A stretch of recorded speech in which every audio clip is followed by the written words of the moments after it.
Let's try. Okay. Sounding okay to everyone? Again, thanks for all the community members joining. I appreciate your patience. Just wanted to provide an update to you all once again on our vaccination efforts in Boulder County. And the focus today is going to be pretty high level and celebratory. We just wanted to give some information on the successes we're having thus far with our vaccination campaign. We usually do a bit of an update. Data update around the general COVID response. We're going to focus on vaccines today, just some high level things that we do know. And we will, at the end, we do encourage community members to go to our Boulder County website to look at the data. We are in a place of continued decreasing cases in Boulder County. Hospitalizations along with deaths continue to decline as well, which is all very positive. And we are in the yellow portion of the dial, the statewide dial. So we wanted to take this moment again to remind community members we need to remain diligent like we have been doing. Continue to wear masks, continue distancing, and really access testing that is available. It's free, it's easily accessible right now, and now is a crucial time to keep these things in mind. And then we'll share that really positive information on vaccines. So let me go ahead and share my screen here with you all.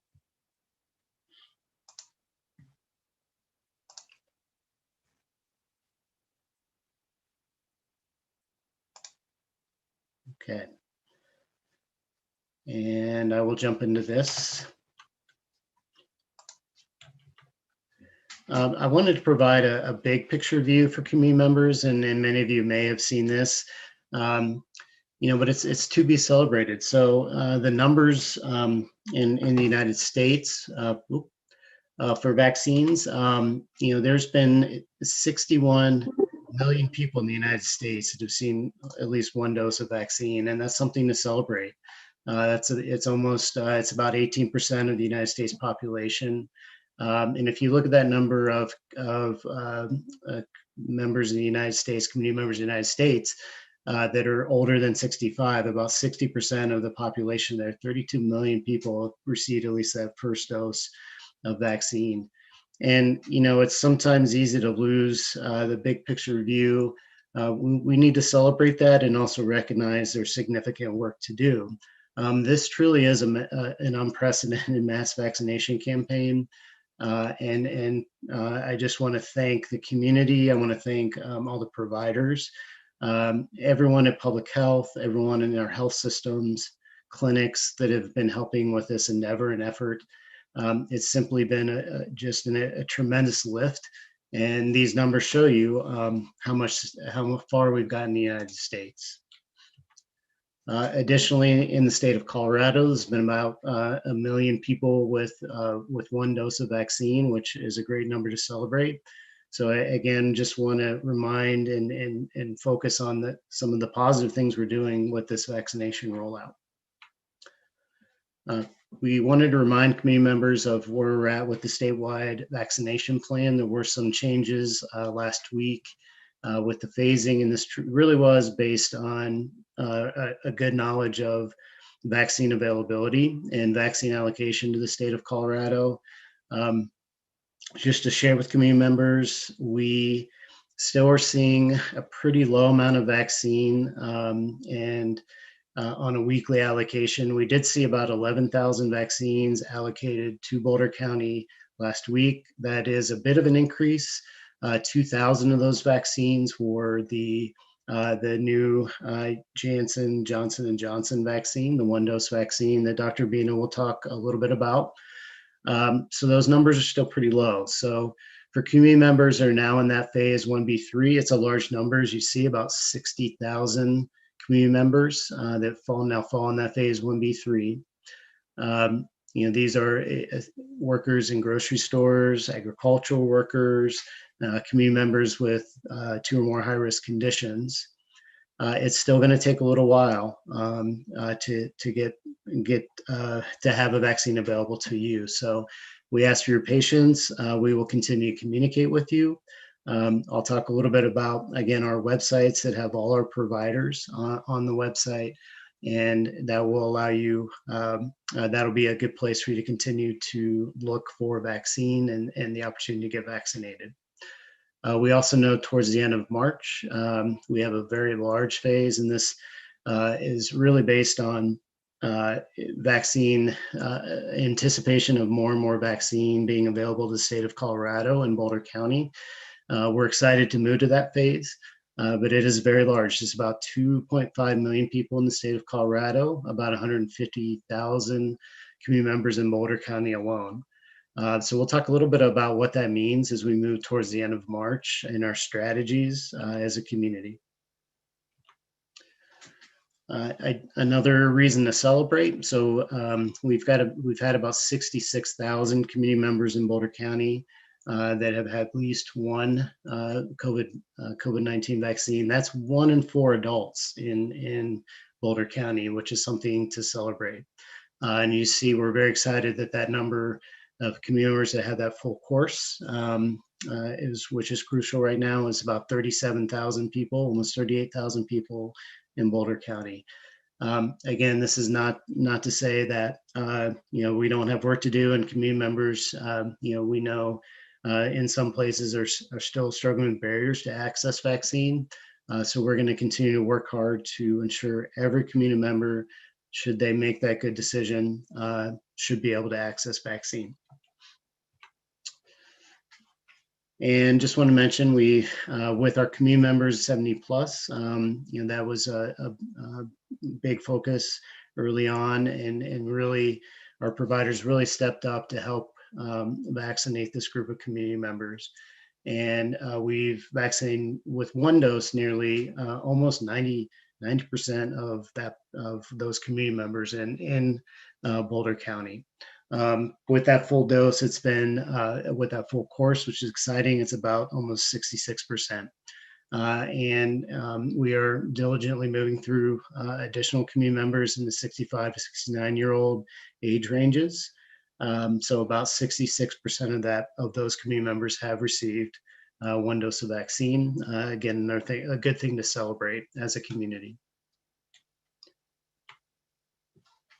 And just looking at how the campaign is going across the metro area, we know that almost 3 out of 4 70-plus-year-olds have been vaccinated across the metro area.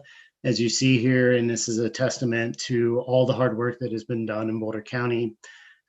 We are leading the way in that metro area with our community members that are 70 plus. Again, I will mention here that we will be sharing some additional data for some other groups, some other age groups in the following weeks. So we'll be excited to share that with you. That'll also be on our website. So we've really focused on community members 70 plus, because we know that group has really been impacted by COVID-19, and we're excited we're making progress with those community members. We will mention again, and I'll talk about how we're working to address some of these disparities.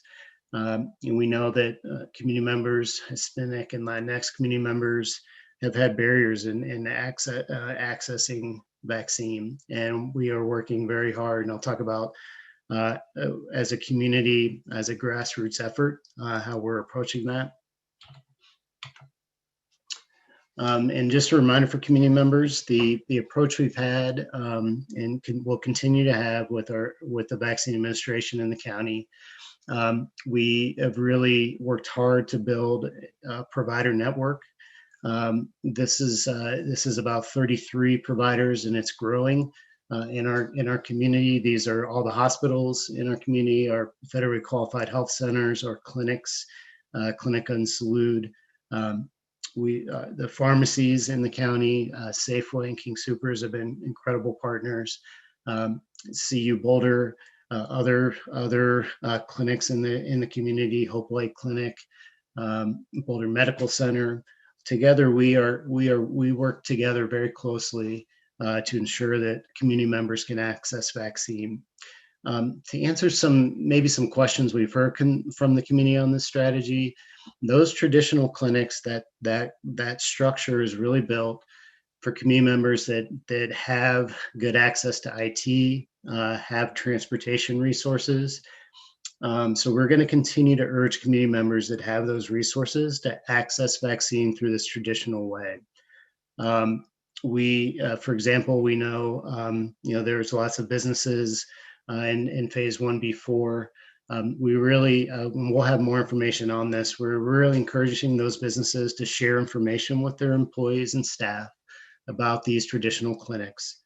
They're on our website, the portals to sign up on our website. We're working on ways of improving transparency with those, including potentially vaccine trackers, so that working with those partners, folks have a good picture of where they can go to get vaccinated. And then we know that, again, as you saw by some of the data we shared and we shared repeatedly, there's significant barriers for some community members. There's community members with limited mobility, homebound individuals. There's geographic concerns and transportation issues with our community members in the peak-to-peak area. Racial and ethnic minorities, we know have barriers to access. And so we have created a couple of strategies, and these are very much community-driven and grassroots strategies for mobile clinics and community clinics. The mobile clinics are smaller, and they will be moving around a bit. We'll talk a little bit more about where they have started and where they're going. Our community clinics, these are going to be long-term sites, and these sites have been identified. We're pretty excited that they are just about up and running. Those clinics, again, they're larger clinics that'll be anywhere from 3 to 5 days a week. And just to be really clear with the community, these clinics are going to be, again, for community members that truly have those barriers. So we are working with community ambassadors and cultural brokers to really have that grassroots reach out to community members that don't feel comfortable with traditional clinics, and those are who these community members or these clinics are set up for them. So we feel like we made good progress on this. We have a good system in place and a good direction we're going. So again, the goal with these equity strategies is truly to eliminate vaccination disparities. A key component, and Dr. Bina is going to speak to this just after my presentation about vaccine education. And we want to continue to hold town halls and provide information so that community members can really make that informed choice to get vaccinated. And I will just take a moment here to mention that this truly, it really is going to take the community to get us to the end of this pandemic. We really are seeing positive results from folks getting vaccinated. Jeff has shared in the past that we know that, for example, the impacts to long-term care facilities in the county. We have seen the impacts of the COVID disease in those facilities really drop off. We know that's one of the first places we started vaccinating both staff and residents. So together, we really are excited to work with the community and work as a community, to get us to the end of the pandemic.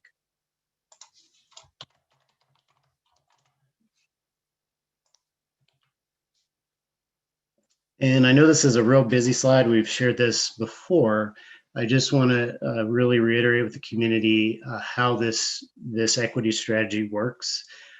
So you will hear more and more from us on vaccine education and providing information about the various vaccines, how they work, what the side effects look like, and ultimately what the goals are with the vaccine, and answer any questions community members have.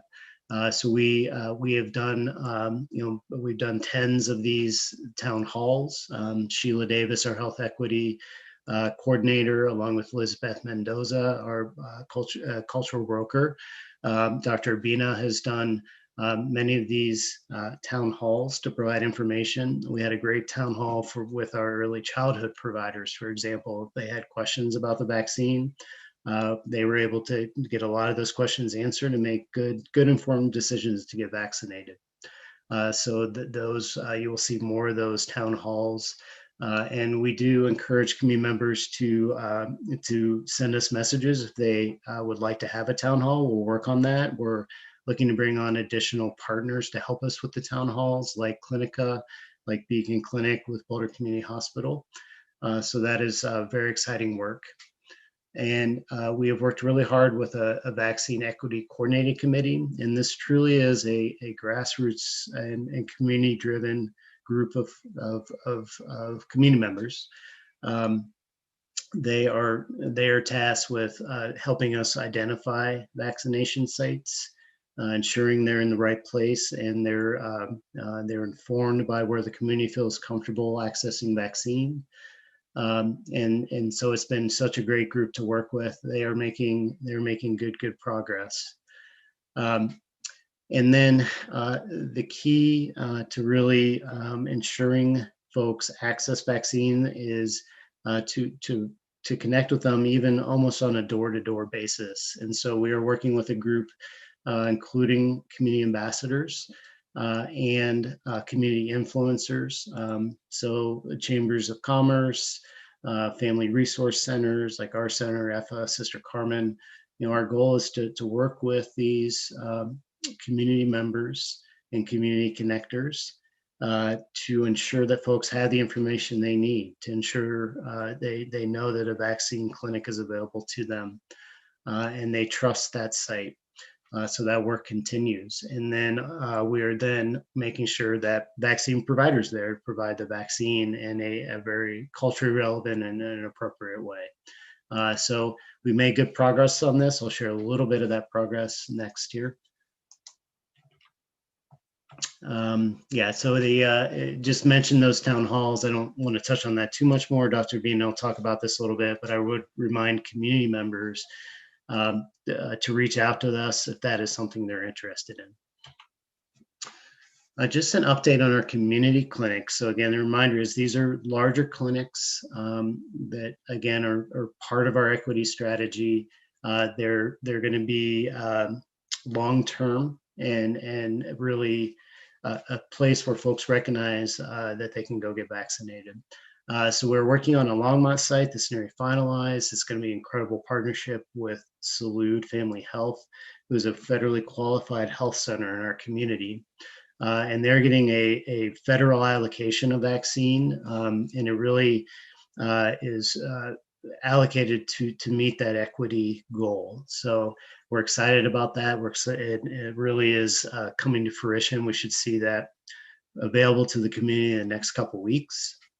As early as next week, mid-next week, we also have a partnership between SCL Health, Clinica Family Health, who is also a federally qualified health center in Boulder County and Boulder County Public Health. We will have a site at our Southeast Community Hub in Longmont. I'm sorry, in Lafayette, Southeast Community Hub in Lafayette. And we're very excited about that partnership. So again, another really good opportunity and partnership to work with our priority populations in Boulder County. I know we've had lots of questions from the community about mobile clinics. The way we started those was really, we wanted to pilot those and see how they're going to work. We worked with some great providers, including Bloom Health. We worked with Safeway pharmacies, worked with King Soopers pharmacies. We're working with additional providers. Boulder County Public Health will be a vaccine provider, along with Boulder Community Health for mobile clinics. These are smaller clinics that will move around and really be informed by the community is the best place to have those clinics. Some places we've explored, for example, are with the school districts and schools, with local churches in the community, and sites in the peak-to-peak area as well in Western Boulder County. We did start this strategy out in independent living sites, and these were affordable independent living sites in the county. So these were partnerships uh, with Boulder Housing Partners, with the Longmont Housing Authority, Boulder County Housing Authority.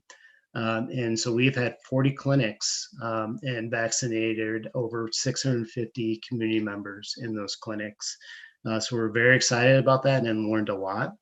And so the next steps with this approach, we're also looking, we know and have connected with homebound individuals in the community. So we'll be reaching out and going out in the community to vaccinate those individuals. We want to ensure that if there's any additional community members that are now becoming eligible in the independent living sites, they have access to vaccine. And then we will be really looking at the next steps with this approach. So again, likely some clinics, potentially at school-based sites, potentially at other really trusted sites as informed by the community. So we're developing that strategy and really a transparent way of looking at where these clinics are located and how we approve those and get vaccine to community members. Okay, so that's my update. I just want to remind the community, we have a couple sites that really do give good information on eligibility and locations where folks can go and access vaccine. For those community members that do not have good or reliable or not comfortable with online access, they are able to call our Boulder County Public Health Call Center. That number is here, and it's also on our also available. So we can certainly get that out to the community. It's 720-776-0822.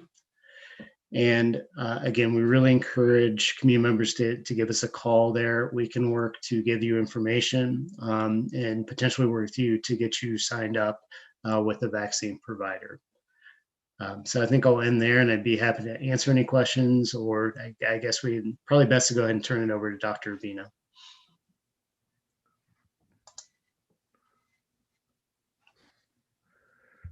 Thank you, Chris Campbell. You're always a tough act to follow. Your slides are tremendous. And I just want to give a shout out to you and your team. You have, and Dr. Indira Gujral have done a tremendous job of working with our partners in our community to make vaccines accessible in a timely way. We know in our community that if we had more vaccines, 20,000, 25,000, our team and our community would be able to give them out. So kudos to you and your team. I have two goals that I'd like to accomplish. One is to talk a little bit about the Janssen or Johnson & Johnson vaccine, as it's called. And then I'd also like to talk about the new quarantine guidelines so that everybody can know that we're with all the vaccines going out there, there's success in our future. So let me talk a little bit about the Janssen or Johnson & Johnson vaccine. I realize that's kind of complicated. They're affiliated pharmaceutical companies, but it goes by either term. This vaccine is a viral vector vaccine. What does that mean? That's a very traditional kind of vaccine where we attach a protein, the spike protein, from the coronavirus to this incompetent virus and inject the virus into your arm. This is how we do most of our vaccines out there, called a viral vector vaccine. We've used it in Zika, we've used it in flu, we used it in other HIV and other vaccines, so that this is a very common and easy way of creating a vaccine. Remember, the mRNA vaccines are attached in the spike protein, the same protein from the COVID-19 or coronavirus, to a messenger RNA. In this case, the vector is an adenovirus, a common cold virus, and we inject that virus into your arm, and that stimulates your immune system. You're similar to the Pfizer and Moderna vaccines. So the side effects are essentially the same. You have a sore arm, swelling, you may have fatigue, you may have muscle aches, you may have even a fever. But again, those side effects are very short term. The good news about this vaccine is it's a single dose. And the clinical trials, it had very rigorous clinical trials, similar to the other vaccines. It had to be approved by the FDA for emergency use authorization, and it still needs to be followed for a couple of years. They had over 40,000 people who participated in this clinical trial worldwide. And I think when you start to think about that, that's a very good thing. And it's just been recently approved, and we're starting to get those, the Johnson or Janssen vaccine, as it's commonly called, Janssen vaccine in Colorado and across the country. And we'll probably see more and more of this vaccine as we go forward. Now, the good news about this is it's highly effective. And most importantly, it's very good at reducing moderate to severe disease, hospitalizations, and death. And actually, that's what we'd like to see. Similar to the Pfizer and Moderna, it's highly effective. And we can't compare the vaccines. It's impossible because they were tested on different populations. And in fact, this Janssen vaccine was tested in South Africa and Brazil. And as for many of you who have been reading the literature, those are where some of the variants that we're concerned about have occurred. So it may be a slightly less effective, but still very effective at preventing moderate to severe disease, hospitalizations, and death. And that really is the take-home message. If you get offered a vaccine, whether or not it's the Janssen vaccine, Moderna, or Pfizer, as Chris alluded to, take that vaccine because they're all effective at reducing those severe complications. And it looks like, at least the preliminary data from the Janssen vaccine shows that it's also effective at reducing infection. So while we're still waiting for more vaccine to arrive in Colorado, we still are encouraging people to wear facial coverings over their nose and mouth, physical distancing, washing your hands, avoiding social gatherings, because that's still important as we continue to push out vaccines through our very aggressive programs that Chris Campbell has outlined earlier. So I'm going to stop there by talking about the vaccine. It's, again, a single dose over the age of 18. And the good news also is that it requires less refrigeration. So which means that we can probably push it out into some of the clinics that Chris Campbell had talked about earlier. Rural clinics, mountain clinics, some of our smaller clinic sites, because it doesn't require as much refrigeration or tender loving care as the Pfizer and Moderna population. So that would be more of a good vaccine to use. Still highly effective and very safe, because remember, it went through the emergency use authorization. So I'm going to stop there and see if there are questions, and we can come back to that Pfizer vaccine, to the Janssen vaccine. Now I'd like to talk about some good news, and building on what Campbell talked about earlier, is that the Center for Disease Control and the Colorado Department of Public Health and Environment put out new guidelines. If you are vaccinated, which is tremendous, 2 weeks after you've been vaccinated, you can start to have more normal activities. So if you, for my dad as an example, 93-year-old, he can now go outside because I'm vaccinated. I can actually hug my dad now, which I'm very excited about. So that if you have small social gatherings with other people that are vaccinated, you can actually remove your masks and hug people, which I'm very excited about. Not hugging people, but hugging my dad, as an example. So if you also have been vaccinated, you have a small social gathering, invite your grandchildren, for example, over. And if it's just one other household and their risk is low, they're not high risk, somebody who is either elderly that hasn't been vaccinated or has multiple medical conditions that might expose them if they have come in contact with the virus, then you can hug your grandchildren. So that's also very exciting. So I think if getting vaccinated is a good thing, because we're going to start reducing, the Center for Disease Control is starting reducing the restrictions on people that are vaccinated. So that's also a good thing.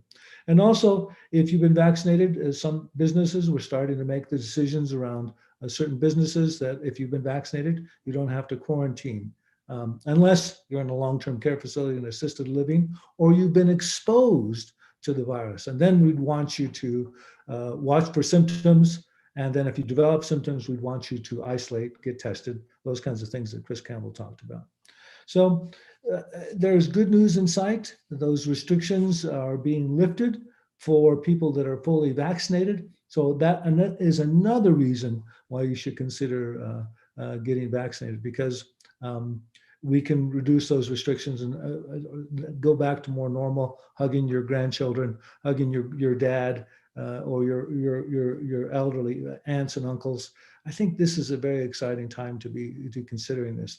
And as we learn more about the vaccines, I should say, now that we have the Janssen vaccine, and as we get more and more people vaccinated, I think those restrictions will be loosened up even more. So that's very exciting. But we're still, as we talked about earlier with the Janssen vaccine, we're still encouraging people to avoid large, moderate to large social gatherings. If you're out in public, even if you're vaccinated, you should probably still consider using a mask, physical distancing, washing your hands, all the things that we've talked about, until we get more people vaccinated. So I'm going to stop there. Those guidelines, if you want to learn more about those guidelines, you can go to the Colorado Department of Public Health and Environment website or the CDC website. You can also learn more about the Janssen vaccine from those websites as well. So I'm going to stop there. I know there are questions. I know I didn't cover everything that people wanted to hear, but if you can just put your question and answer into the question and answer box, we'll be happy to answer those questions. Angela, I'm going to turn it back over to you. Thank you, Dr. Urbina. Well, we want to open the meeting up for questions. We will answer as many questions as time permits. Our presenters are approaching these topics from a place of respect. So we want to remind you that we ask you to do that as well. If we believe that this is not the case, we may need to mute a participant if necessary. I do want to remind the instructions for this Q&A. We will be using the Q&A feature at the bottom of your Zoom screens, so please type your questions there. For those that are on the phone, you can dial *9 to raise your hand and we will call you to answer your question, and to unmute, you can use *6. Please, we ask you to keep your questions short as possible, and we will be focusing on questions about vaccine today, but if you have questions that do not get answered, please send an email to healthinfo@bouldercounty.org. And I'm just going to go through some of the questions here.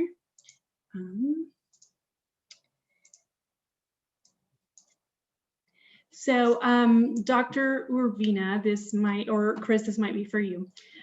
We have a question that says, recent Bloomberg vaccine data is indicating that average daily vaccination rates in Colorado are below other states' comparable size. Is this an accurate portrayal? And if so, what can be done to accelerate vaccination rates in Colorado? I can take that one. Thank you. This is a great question. So what I do know, and particularly for Boulder County in the metro area, is we simply don't have the vaccine allocation. Our providers would be able to do significantly more vaccine should that be allocated to both Boulder County and the state of Colorado and in the metro area.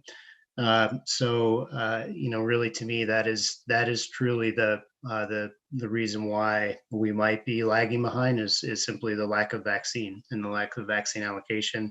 A good example, and again, we've regularly got an allocation anywhere between 6,000 and 8,000 vaccines on a weekly basis, which simply isn't enough. Our capacity with all of our providers across the board, the 33 providers I mentioned, we could do 25,000 vaccines a week, and I'm confident we're even building the system to be even more robust.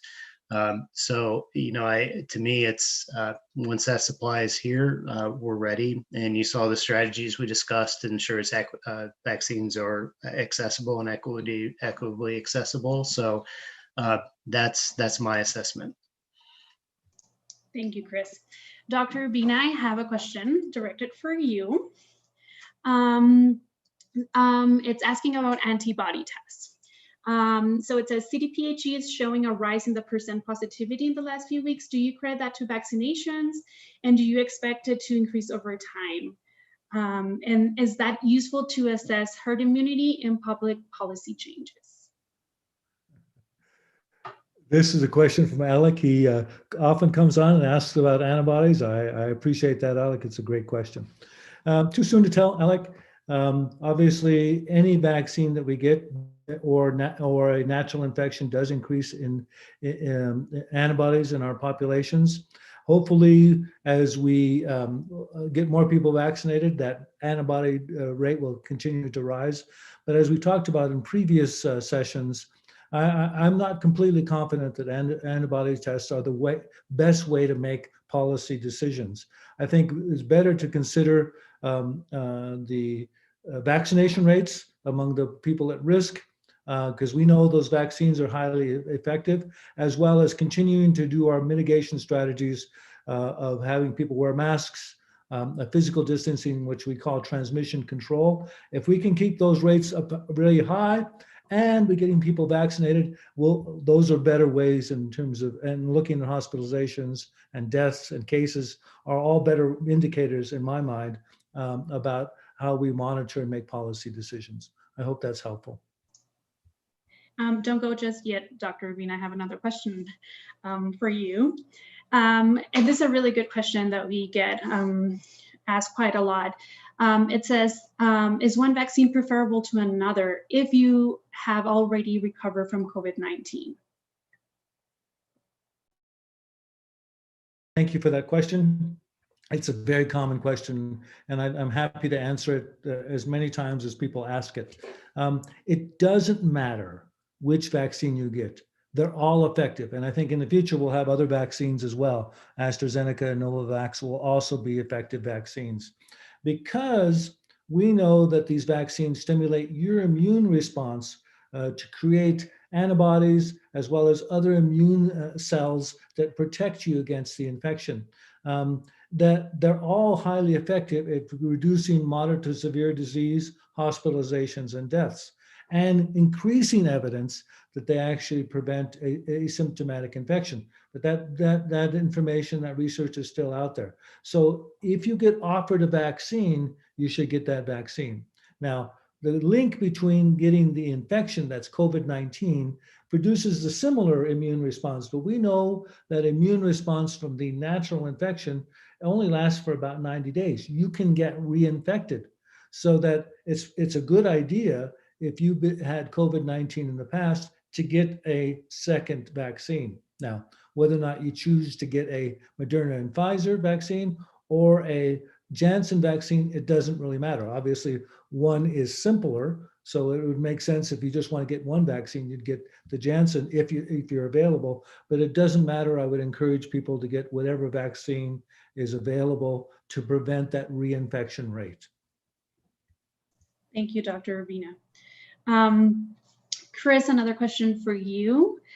This is about school districts and clinics in school districts. So we have a question here saying that St. Brain Valley Schools amended its agenda about an application from Boulder County Public Health on being a vaccine clinic for 4 dates. And they're asking if there are plans with Boulder Valley School District, and if so, are there any details? Yeah, thank you. A wonderful question. The answer is yes. There's planning in place. We actually have a team visiting some sites with Boulder Valley School District now, just to assess those and see if they would be a good fit for our mobile vaccination clinics. So we don't have any solid dates on those, but again, these are set to meet our equity goals and strategies. The school districts have been tremendous partners and are very receptive to working with us for mobile clinics. These will likely be weekend clinics, and again, really focused on our priority populations in our community. So you should be hearing more on that in the next couple of weeks about that partnership. But we're excited to work with Boulder Valley School District on this. Chris, can you also tell us what is the next date for the next phase for 1B4? Is that in stone that it's March 21st? I don't believe that's set in stone for the community members. Again, I think that is reliant. I think there was another question about the expected, vaccine allocation over the next several weeks. I anticipate that remaining pretty flat, maybe at this basically between 8,000 and 11,000 vaccines for the next several weeks until we get into early April. Our understanding is it will likely increase pretty significantly then, although we're still monitoring that. Our goal would be to be able to provide, based on the allocation, we'll probably see, again, around 35,000 vaccines on a weekly basis, anywhere 30, 35, maybe on the top end, 40,000 vaccines. So that's the allocation we're looking at and hearing about. But again, I'll give a good example for community members so they understand. So we had great providers like Boulder Community Health and CU, and they were able to give out some of the first doses of the Johnson & Johnson vaccine. So we were able to vaccinate about 2,000 community members with those vaccines this past week. And then unfortunately, we're not going to have another allocation of that vaccine for another couple weeks. So the supply chain is still pretty inconsistent. The vaccine availability or allocation to us here in Boulder County is really challenging and inconsistent. And it is our hope in moving into April and May that we're going to have a much larger allocation, getting appointments for vaccines, the number of appointments, the number of clinics are going to be much higher. And so it's going to be less frustrating to have access to vaccine. Thank you, Chris. We are joined today by Kate Haywood, who is Boulder County Attorney's Office from Boulder County Attorney's Office, and she's going to answer one of the questions here regarding last week's event. Kate, we are being asked, what is being done to mitigate the impact of the recent CU riot on Boulder's community spread? Thank you, Angela. As we have throughout the pandemic, public health is working with our partners at the city, Boulder Police Department, and CU Student Conduct to identify and take appropriate enforcement action. For properties that hosted gatherings in violation of public health orders, public health will send notices of violation to property owners, managers, and to the extent possible, tenants and landlords, putting them on notice that the property is or is at risk of being designated a public nuisance and source of communicable diseases under public health statutory authority, which could result in public health taking legal action against the property owner to abate the nuisance. Since fall 2020, 40 properties have received notices of violations and 7 properties have been designated as public nuisances. As properties that hosted parties are identified through the ongoing investigations, public health will pursue appropriate enforcement action. Thank you, Kate. We have a few more minutes before we end this session, but we have 2 more questions that maybe we can answer. And either Dr. Urbina or Chris can take this one. We're asked if the Johnson & Johnson vaccine, that 1-dose vaccine, will be prioritized for the harder to reach communities. Is that the plan, Chris? Yeah, I'll take that one. This is another great question. I appreciate it.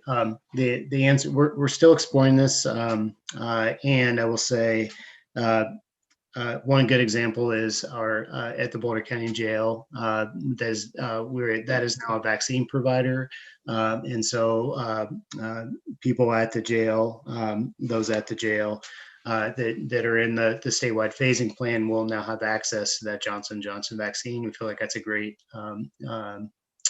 system and great use for that vaccine. Yeah, we do believe that harder to reach or community members that have those barriers likely will use the Johnson & Johnson vaccine. It is a 1-dose, one and done, which is wonderful. But we're going to use all vaccines at our disposal and make those available to community members. So we're talking about this quite a bit with our providers that I've mentioned, and you'll hear more for the community as we learn a little more about the vaccine and honestly with the Johnson, how much is available to us as a community. And this question might also be for you. So somebody's asking about those people with 2 or more health risk factors with no documentation form from a medical provider is needed in order to get a vaccine for 1B3. And I believe that this might cover all phases, but they're asking, is this an honor system?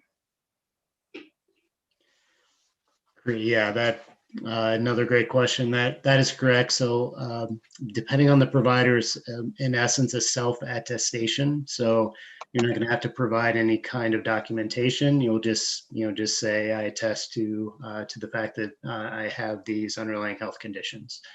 So it does vary by provider just a bit. I do know that some of our hospital partners and clinic partners are proactively reaching out to patients that they know have these underlying health conditions. So you might, get an email through those providers. And otherwise, with our pharmacy partners, for example, I know you just you do a checkbox and you attest that you do meet the phasing categories, and you'll be able to get vaccinated. Thank you, Chris. We are nearing the end of our time together, but I wanted to ask for this wrap up if Jeff, you have any closing remarks. I do. Thank you, Angela. And I'm going to quickly touch on the one question that I see left in there, which is in terms of CU students. We have sent out messages to all students in conjunction with CU to take advantage of free testing. Because the only way, and this is consistent with large events like this, the only way that we're going to find out if people are positive, because we don't know all the people who attended that, and there was more than just students there, that they take advantage of the free testing. CU's offering that testing, including some mobile testing, and we have ample free testing in Boulder County that's available at multiple sites.